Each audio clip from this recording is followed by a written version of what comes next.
And welcome once more to this Sunday's game. We have another step two, you could call it, of our previews and a little bit of interviews as well with our teams who are going to represent GGE in Ireland at the World Games this summer. If you're watching it after the World Games, well, then you'll actually know who you were watching playing or who was actually representing your area. We're going to France. We're going to go down to, let's just say, a place that knows their good food and wine and drinks and so on. A place called Gasconha. I'm very delighted to welcome on Nicolas and Mariette to this Sunday's game. Lady and gentleman, I don't know, I can't remember which side you're sitting on with me, so I'll just go, okay, lady and gentleman. Mariette, you are the PR person for Gasconha. Can you just tell us a little bit about Gasconha and how you've ended up going to the World Games? Yeah, Gasconha is the team names of our big teams. We are a league, Southwest League of France. It means Southwest United. And the league has made a team, which is called Gasconha, to go to international championships. And how did you end up going to the World Games this time? Who made the decision? Was it just the Gasconha region? Yes, we have a league championship early in the season, and the men's team is already taken part of many Euro Games or World Games. And as a lady, we are playing against each other, and we came to the decision that we wanted to see a girls' team internationally, so we made this decision together. So it'll be the first time, if I understand rightly, for the ladies' Gaelic football team to travel from Gasconha to take part in the World Games, correct? Yeah. Okay. Yeah. Nicola, you were there 4 years ago in Waterford. Can you tell us about your experience in Waterford and why you've decided to go back to Ireland again?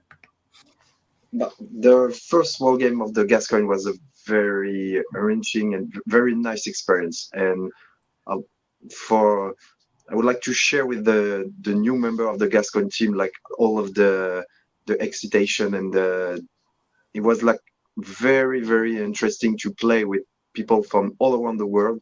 And I was a very intense concentration of people who play the same sport as us all around the world was very phenomenal for me, because in France, not much person know about Gaelic football, and I think it's the same all around the world. So have common passion and common sports was very, very nice, because we can talk about our passion with everybody, and everybody know what sport we're talking about. We don't have to explain to each other. It's like very, very, very exciting. Before I go across to ask Mariette's view on this, can you just tell us a bit about Gasconha as a region, Nicola? Because I know you're involved in fine food and wine and so on. So tell us a little bit about Gasconha, because some people might actually want to travel down to take in a couple of games. Yeah, Gascoigne is like the kind of the old name. It's regroup most of the Southwest, and we choose this name because, as mentioned, Mariette, we have a league, and that was the closest name we can englobe everything. We have like a nice gastronomy. We're very famous for wine, for foie gras as well, was typical of the region, and famous beaches. And sun, surf. We can almost skiing if we go to the south. We can do everything in our region. It's just fabulous. So it's a year-round holiday destination. That's great to hear, especially as Europe seems to be melting down at the moment everywhere. Although I think, we see like people in England and Ireland saying, "Oh, it's so hot in France." It's always hot in France, but in the summer. Mariette, I'm going to ask you first on this. Tell us about your past in Gaelic football.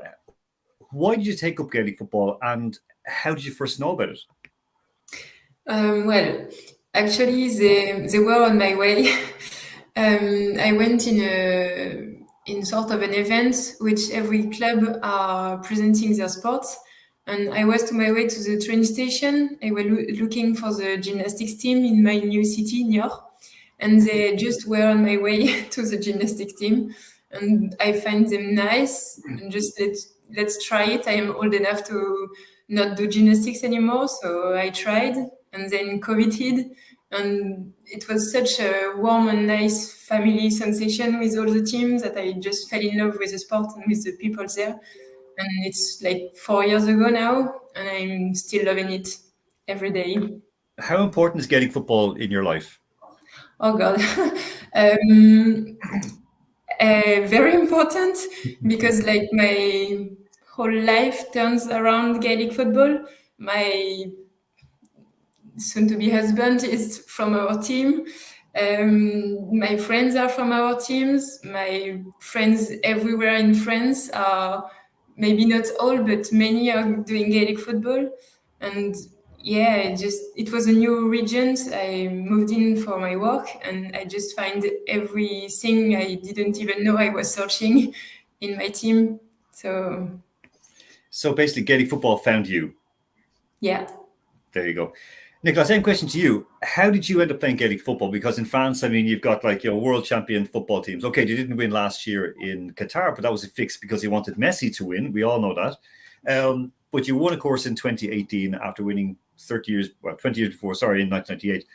Why Gaelic football? Why not rugby? Why not, football? Why not tennis? Why not all these other brilliant sports that France are amazing at, including handball and basketball?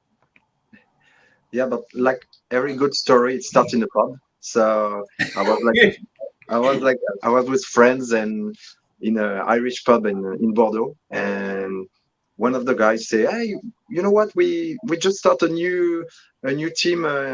When you gonna go have a look, just see how you like it." And I never left ever since. It was like 10 years ago now, and I just love more and more each time I play. So it was very very simple to understand, and the thing is, it's very catchy, and the team was so great that I fell in love as well, and I stay. I stay. So now it's more than 10 years, and I hope I can play more. Trust me, you can, for sure. And how important is Gaelic football in your life? It's the thing. All of my vacation, and I probably like start a new formation to be a umpire, maybe a coach. I don't know the word in English for arbitre. A Referee. Yeah, probably this year I'm gonna start a training for be a referee, because soon I'll not be able to run like I do, and I would like still to stay in touch of the community. That's why I would like to involve a little bit more in the Gaelic sports. So probably like for a long time. Listen, they always say, you never retire from Gaelic football. You never retire, or from hurling. It stays with you. That's it. It's like the mafia. You can never get out. That's it. Once you're in, finished. Got some amazing graphics to show here, just with the men's team lineup, and really, really well done, and very eye-catching as well. When you look at the social media, especially Instagram for the teams, they're absolutely amazing. And of course, the ladies lineup. Who did these, Mariette? Did you get a graphic designer to do them, or who put these together? I did. It was all your work. Yeah. And tell me, how difficult has it been, because you're the PR person, the organizer, everything's falling on your shoulders for the ladies team. How difficult has it been for you? It is quite exhausting, because my day job doesn't really allows me to do anything else when I am working. So it's quite I have a day job and a night job. But yeah, the nights have been really, really short, but I'm really looking forward to let it out of the field and just forget about everything organization. By the way, is this your first time in Ireland? Yeah, it is. Okay. So I'm going to ask you about one final question before we go out. I'll start with Mariette. Mariette, what are you expecting from the World Games for your ladies team? Quite much. I'm really expecting us to bond together, because they already are my friends, And I'm really happy for them now if they win the tournament, even if it's against my team. So I just want the opportunity to play us all together. And just as Nicolas said, just be in a world where everyone knows about Gaelic football and just enjoy the experience, the weather, and everything we will have to have. So no, I'm really I just want us to have fun playing and do. I know we can play quite well, not extraordinarily well, but we can do something that we won't be ashamed of. So I just want us to play the level we can play. Nothing more, nothing less. Just the one thing: don't expect too much from the weather. Okay, just don't. No, I've seen the weather. Yeah. Just, it's part of the experience. It's like 20 degrees less than today. So it's... Yeah, we started here in Dublin. We started building an ark yesterday because it was raining so much over so many days. So, Nicolas, same question to you. What's your expectations from Ireland? Hopefully, win the second division. I don't want to be too like pride of myself or whatever, but if we don't go to the win, it's the most important is to have fun, yeah, but the competition, we really like to win the second division. We know if we were in the first, it was a different thing, but in the second division, I think we have chances. So we're gonna do our best to go as far as possible, and Excellent. hopefully for the final. Perfect. And look, I wish you both the best of luck in your teams as well, and look forward to seeing you both in Derry when we get over in just a few days' time. So thank you very much, and the very best of luck to Gasconha, Nicolas and Mariette. Thank you. Thank you, Hélène.